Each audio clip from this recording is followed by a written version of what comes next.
En este microrrelato vamos a hablar sobre uno de los mandalas japoneses más populares, el mandala de los dos mundos.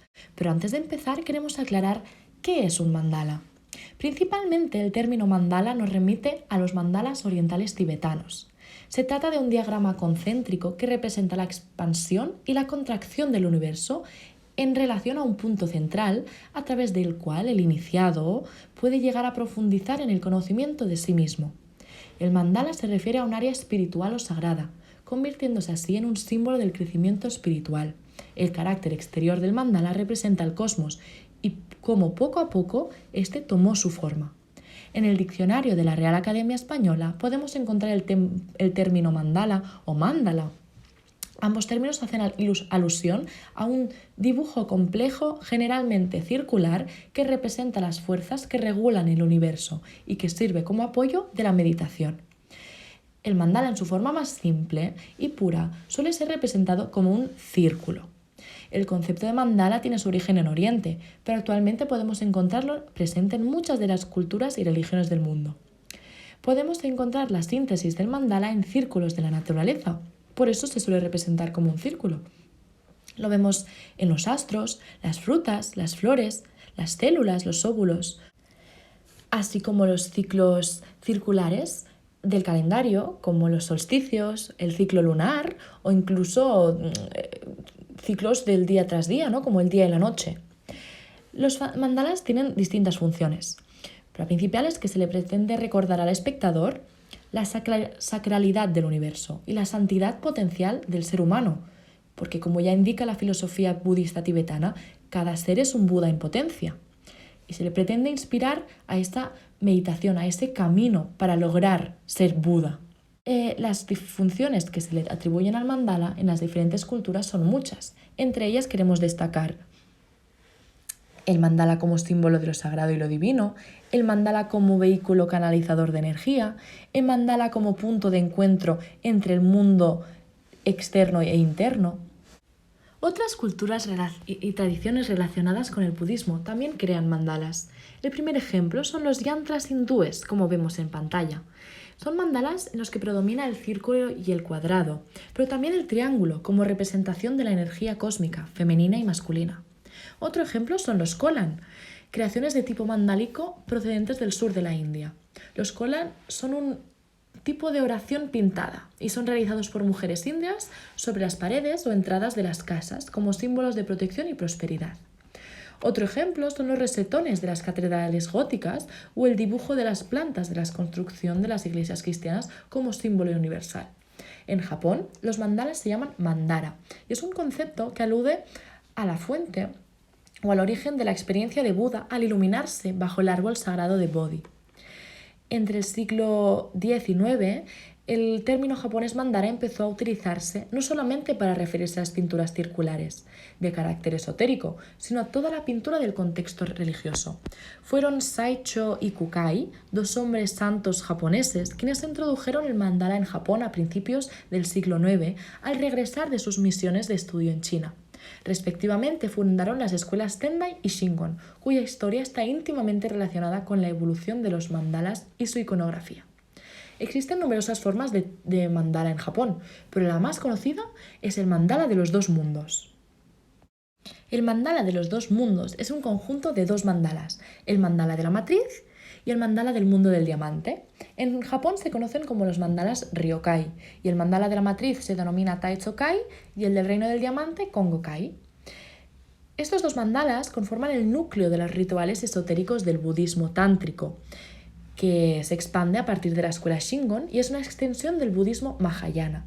Se centra en alcanzar la realización espiritual o la iluminación de un modo rápido, porque le interesa más el resultado, o sea, el estado de iluminación y lo que allí se siente como Buda, que el propio camino. El mandala de los dos mundos es una pareja de mandalas y por lo tanto se presenta en conjunto. En los salones tradicionales Shingon tienen una distribución concreta, vinculada a su significado. El mandala de la matriz se cuelga en la pared oriental del salón, porque es en el este donde nace el sol, y este mandala simboliza la etapa joven del primer Buda, aquel que también llamamos Siddhartha Gautama. También expresa esta simbología el nombre el mandala de la matriz, o también llamado el mandala del útero, relacionado por lo tanto con el proceso de gestación y el nacimiento, que culminaría con la iluminación como un despertar o una toma de conciencia al final de tu vida, representada en el mandala del mundo del diamante. Este se cuelga en la pared occidental, pues es en el oeste por donde se pone el sol, simbolizando la realización espiritual final o la iluminación del Buda Gautama. Se puede decir entonces que ambos mandalas representan dos realidades opuestas pero complementarias y por eso conforman la unidad del mandala de los dos mundos. En el mandala de la matriz hay 414 divinidades. Están organizadas por familias. Está la familia de Buda, la familia de los Bodhisattva, de los Canon, y vemos que están organizadas alrededor de un cuadrado central en el que estaría pues la familia de Buda, la más importante, con estos 8 pétalos a su alrededor, y alrededor están las restantes divinidades organizadas en secciones o cortes, y son 12 en total, como vemos en este esquema. En el mandala del mundo del diamante hay 37 divinidades, 32 de las cuales son bodhisattvas o bosatsus, y el resto son los 5 tathagatas de la sabiduría o los 5 grandes budas. Se organizan del siguiente modo. Vemos que es una plantilla 3×3, que en total son 9 cuadrados del mismo tamaño, sería como un sudoku. Y la franja superior vemos que es distinta a las dos inferiores. En el cuadrado central de esta franja superior está el Buda, él solo, que sería el Dainichi. Y vemos como cada uno de estos cuadrados en el fondo es como un mandala en sí, ¿no? Y vemos como en este caso el Buda está rodeado por estos círculos concéntricos que serían tan típicos de los mandalas, en el que igual también se juega con la geometría, ¿no? que contrasta entre el cuadrado y los círculos. En los dos cuadrados que están a los lados de este Buda aparecen en forma de cruz latina los 4 Budas de las direcciones, señalando un punto cardinal cada uno, con el Buda en el centro, con el Buda principal en el centro. En el de la derecha vemos que aparte en las esquinas hay otros personajes, serían las damas consortes de estos Budas que los acompañan. Por último, también quisiéramos hablar sobre la manera en que la historia del arte y la museología ha tratado este tipo de mandalas, puesto que no son una obra de arte pensada como tal, son soportes visuales para la meditación dentro del budismo esotérico. No obstante, vemos que los mandalas también han terminado expuestos en los grandes museos. Un ejemplo de ello son estos mandalas de los dos mundos que datan del siglo XIII y se encuentran en el Met Museum de Nueva York. Vemos como el mandala del mundo del diamante presenta un formato kakemono. También vemos en esta otra diapositiva otro ejemplo de otra pareja de mandalas de los dos mundos que se encuentra en el Museo Nacional de Nara. En este caso, vemos cómo ocupan ambos paneles de un pequeño altar. Estos ejemplos seleccionados tienen que servir para mostrar cómo el mandala de los dos mundos no es una única obra original firmada, no, es una tipología, una temática de mandalas que se ha reproducido muchísimas veces y que por tanto podemos encontrar en soportes muy distintos, así como ubicaciones distintas o aspectos distintos a nivel de diseño o de color. Por último, os querríamos lanzar a vosotros la pregunta de debate.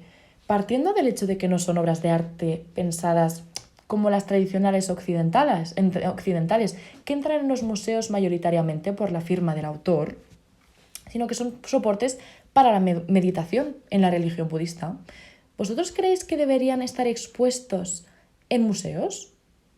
Nosotros consideramos que se debe apreciar su valor artístico, por supuesto, por el detalle compositivo y la carga simbólica, pero a la hora de incluir los mandalas en los museos, tal vez se tendría que renovar la significación de la industria museística hoy en día, contextualizando y explicando bien que estos son soportes de meditación y no obras de arte hechas para el arte. Por otro lado, cabe decir, pero que estos ejemplos que hemos visto datan del siglo XIII y por lo tanto tienen un valor histórico que opinamos justificaría su inclusión en las exposiciones y colecciones de los museos, siempre y cuando se encuentren en esa contextualización que comentábamos, tal vez en una exposición de arte japonés concretamente. ¿Vosotros y vosotras qué pensáis? Muchas gracias por vuestra atención.